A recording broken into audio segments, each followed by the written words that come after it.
Buenas noches. Ustedes saben que el presidente Mauricio Macri dice comúnmente que hay tres personas que son su voz, sus ojos, su inteligencia. Y esas tres personas están en la jefatura de gabinete.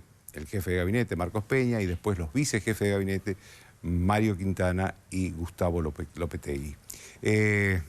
Uno de ellos, Mario Quintana, está en el estudio. Con él vamos a hablar de todas estas cosas que se dicen sobre la administración del gobierno, sobre el país también, sobre cómo está el país.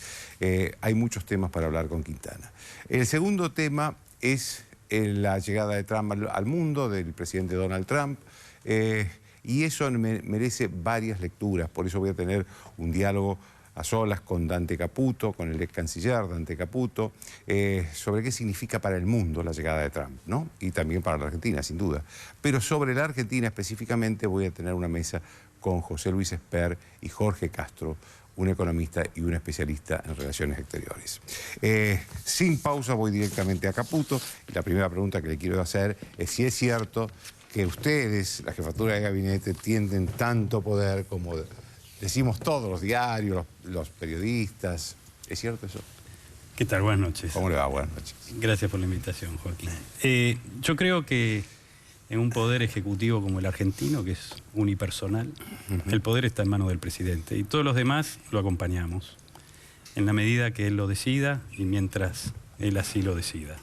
Con lo cual yo creo que... Bueno, pero el presidente dijo que tres personas, no todo el gabinete, tres personas eran su voz, su inteligencia, sus ojos, que eran ustedes tres.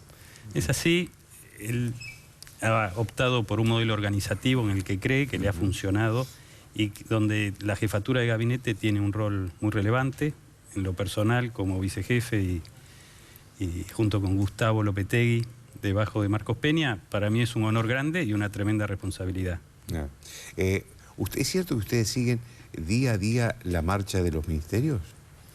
Bueno, lo cierto es que hemos venido trabajando desde el día 1 y con el paso del tiempo hemos podido ir organizando cada vez mejor la gestión de los distintos ministerios y sus políticas con prioridades, que en última instancia son las prioridades del gobierno y que no tienen otro objetivo que poner al Estado al servicio de la gente, ¿no? Cuando uno hereda un Estado tan grande, muchas veces mal administrado, mal gestionado, ineficaz, ineficiente, nos parece sumamente importante poder priorizar y poder asegurar que los distintos equipos de los distintos ministerios sigan prioridades.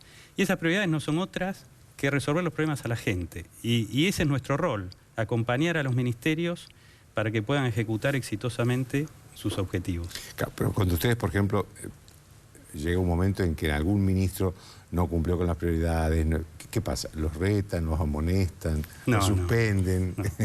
No, el mandato del presidente Macri es realmente trabajar en equipo. Yo he trabajado 28 años en el sector privado, en muchas organizaciones.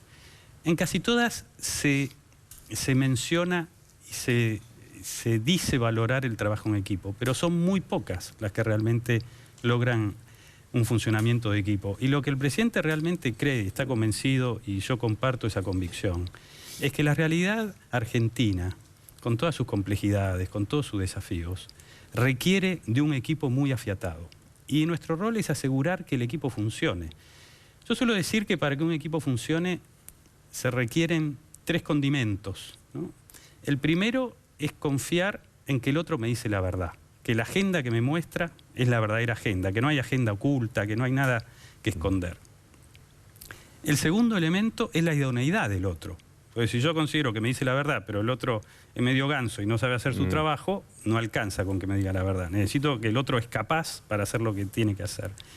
Y el tercer elemento es el compromiso del otro con la tarea compartida, ¿no? Porque si es un tipo capaz y es un tipo que dice la verdad, pero que no le pone toda la garra que la tarea requiere, no alcanza.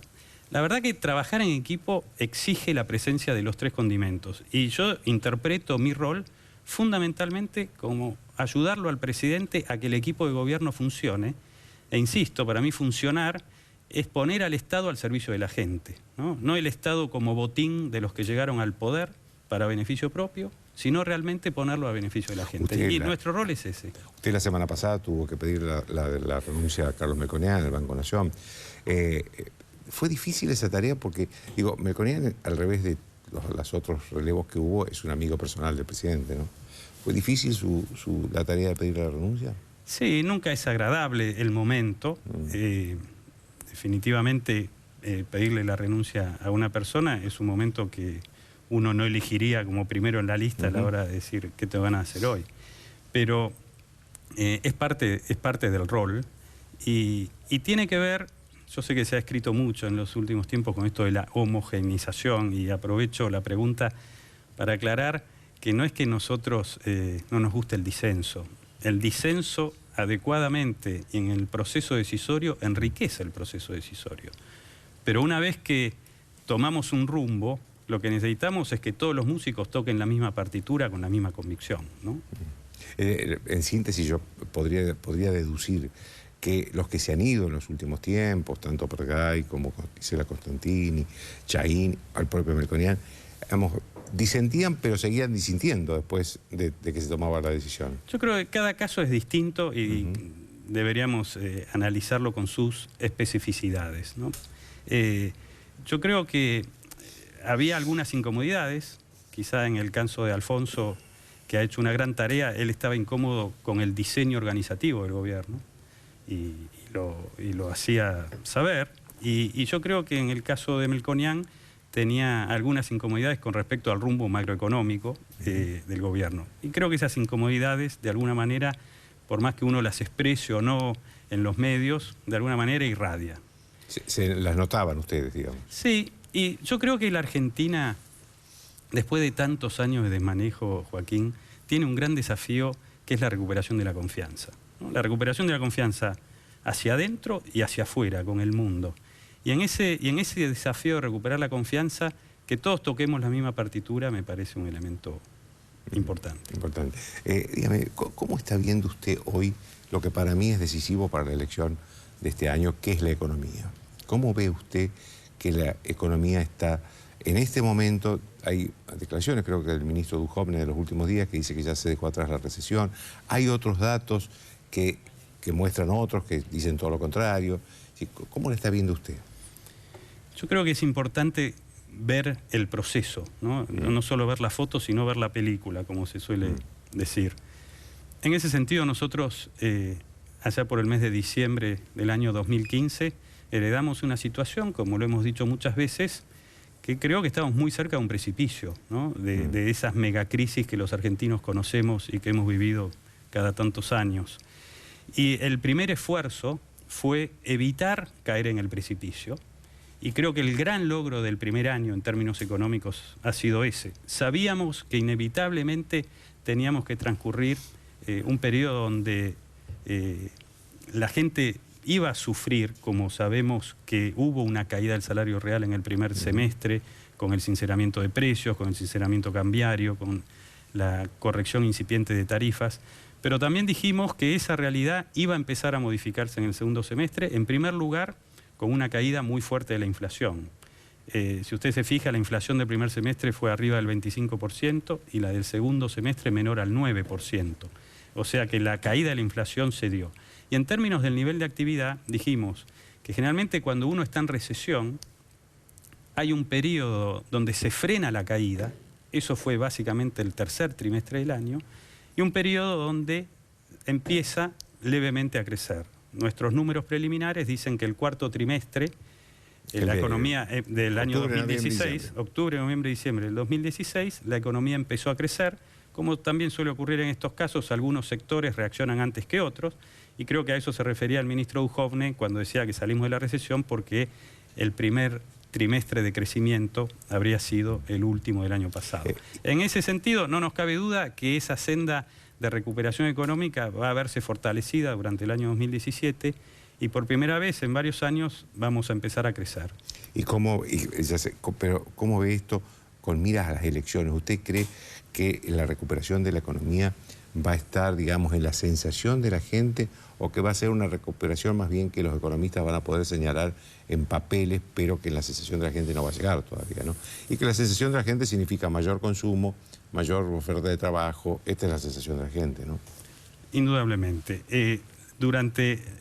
Nuevamente, durante la primera mitad del año pasado hubo una destrucción de empleo, pero los datos que tenemos hoy es que en octubre y noviembre, conjuntamente del año 2016, se han creado más de 40.000 puestos de trabajo y no nos cabe duda de que eso va a continuar en el año 2017.